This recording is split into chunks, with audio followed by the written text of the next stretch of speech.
Amazon, the e-commerce giant, is being sued by the U.S. government under the purview of the Federal Trade Commission and 17 individual states in a massive antitrust lawsuit alleging that Amazon abused its economic dominance and harmed fair competition. The lawsuit complaint alleges that Amazon unfairly promotes its own platform and services at the expense of third-party sellers. Those third-party sellers rely on the company's e-commerce marketplace for distribution. Today, we're going to talk about the details of the massive lawsuit against Amazon. What is the government alleging that the corporation has been doing to assert marketplace power in an unfair manner? And why is that bad for the everyday American consumer that shops online? The antitrust lawsuit really centers around Amazon's practices and handling of the third-party sellers on Amazon's platform. If you've ever bought anything from Amazon, you probably know that you can buy products directly from Amazon, or often products will be sold by a third-party company that uses Amazon as one of its website shopping platforms. For example,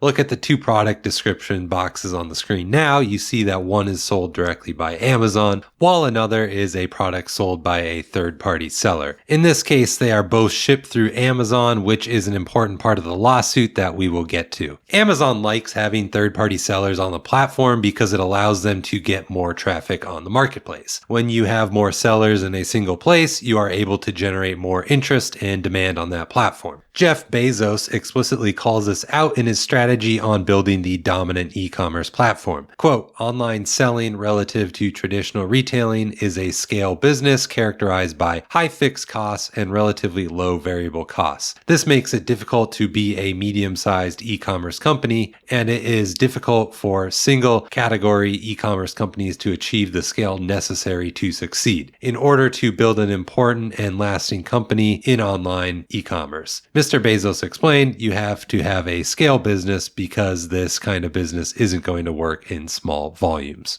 To Amazon, this critical mass of sellers and buyers on their single platform is known as the flywheel. The more buyers it attracts to the platform, the more desirable it is for sellers to be on Amazon. And as more sellers are there, then more customers will come. And so the cycle continues. So with that brief background on Amazon's strategy, the FTC alleges that once Amazon became the dominant e-commerce platform, they were able to use punitive measures against their third-party sellers to prevent any other platform from reaching critical mass like they had done themselves. The FTC alleges that Amazon takes close to 50% of every dollar a third-party seller makes that uses Amazon's fulfillment services. Amazon's fulfillment is often important to sellers because sellers that offer Prime shipping will see much better sales results than those that are not delivered via Prime shipping. Amazon knows that it is hard for these third-party sellers to be profitable on Amazon, but because of their dominant market position, the sellers have nowhere else to go. And because they have nowhere else to go, they use additional measures to make sure that they stay in their place, such as anti-discounting. Amazon sought to punish third-party vendors that try to discount their products on platforms outside of Amazon, according to the FTC. Amazon is well known to have a sophisticated web-crawling surveillance network that scans the internet looking for prices that are better than its own. Now, this seems like a nice benefit for shoppers purchasing directly from Amazon, because you're getting the lowest price available. However, the FTC argues that they are artificially raising the prices, which we will get to further on. So while it looks like the best lowest price, it could be actually reducing price competition in the marketplace. Amazon has turned this price surveillance technology against its third-party sellers. When it finds that a third-party seller is offering a product at a lower price on a different platform, it punishes them so that no other retail platform can gain momentum like Amazon has, so the FTC alleges. The lawsuit notes that Amazon uses tactics such as knocking sellers out of the buy box options. Amazon knows that a significant percentage are made through the buy box, and if it's removed, it will cause the seller's sales to, quote, tank. Note, the actual percentages were redacted, but if they are using the language such as tanking sales, then I'd assume it's a noticeable share. If they are continuously caught offering lower prices elsewhere, they face risk of banishment from Amazon Marketplace altogether. Into exile I must go. Amazon internally admits that sellers live in constant fear of these tactics. The lawsuit notes that these fears of retaliation from Amazon result in many third-party sellers from ever selling their products on other e-commerce platforms. Or if they do so at a price much higher than they do on Amazon. The end result is the same for the shopper: reduced competition for Amazon and probably higher prices. If you are enjoying this video, then help me beat the competition by hitting the like button and consider subscribing for more business and economics content in the future.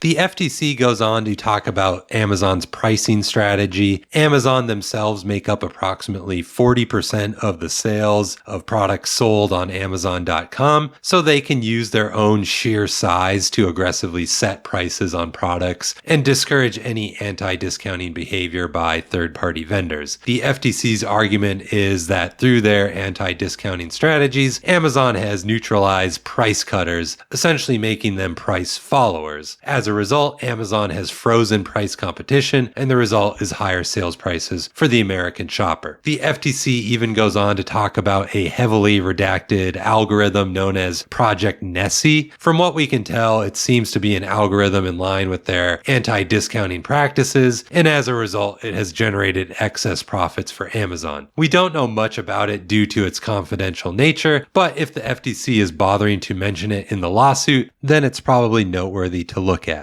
The FTC also describes Amazon's fulfillment practices, and the lawsuit alleges that Amazon requires third-party sellers to use Amazon fulfillment services if they want to be Prime eligible and access the largest base of Amazon's customers. They note that third-party sellers would be much better off by using a multi-homing strategy. I'm not a logistics expert, but essentially the seller could use a single independent distributor to service all of their products sales shipments from all the different platforms that they sell on. This would reduce costs for the third-party sellers and reduce their dependence on any one single sales channel. But of course, that would threaten Amazon's fulfillment business, so they require them to use Amazon shipping if they want to reach that largest customer base. The FTC lastly notes about Amazon's marketing practices. There's been a rise in Amazon's pay-to-play structure on the platform. The top search results are significantly plagued by sellers that are willing to pay to advertise there. As a result, the users are seeing more ads and not necessarily the best products that they wish to purchase or would be best for their search. In the end, the sellers lose out on finding the products they want. Third-party sellers lose by having to pay advertising fees to Amazon, and only Amazon wins as they have seen a redacted increase in profits from this advertisement scheme over the last 5 or 6 years.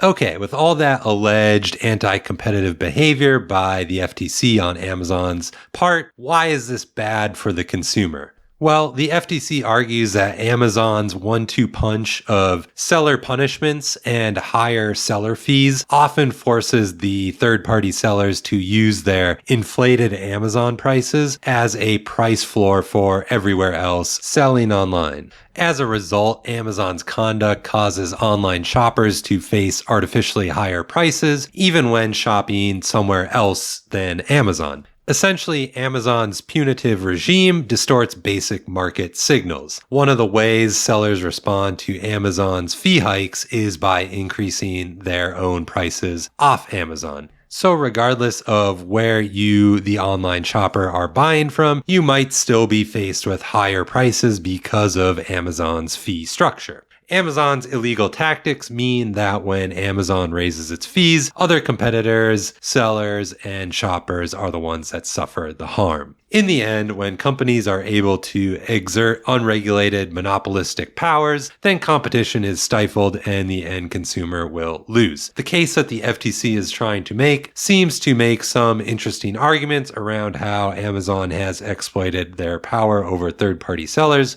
and as a result, stifled competition from other online shopping platforms. FTC Chair Lina Khan has not ruled out attempting to break Amazon up or naming potential executives directly in the landmark case. But for now, they are focused on stopping illegal activity and preventing the recurrence of any such behavior. As always, these lawsuits will take a long time to work their way through the legal system, and they will have to make their case that Amazon has indeed done all of these different things that they are alleging against them. But it is interesting to see the federal government and a notable number of states take this stance against one of the largest corporations in the world. And I will definitely keep my eye on this in the future. If you like this video, consider checking out the one on the screen now.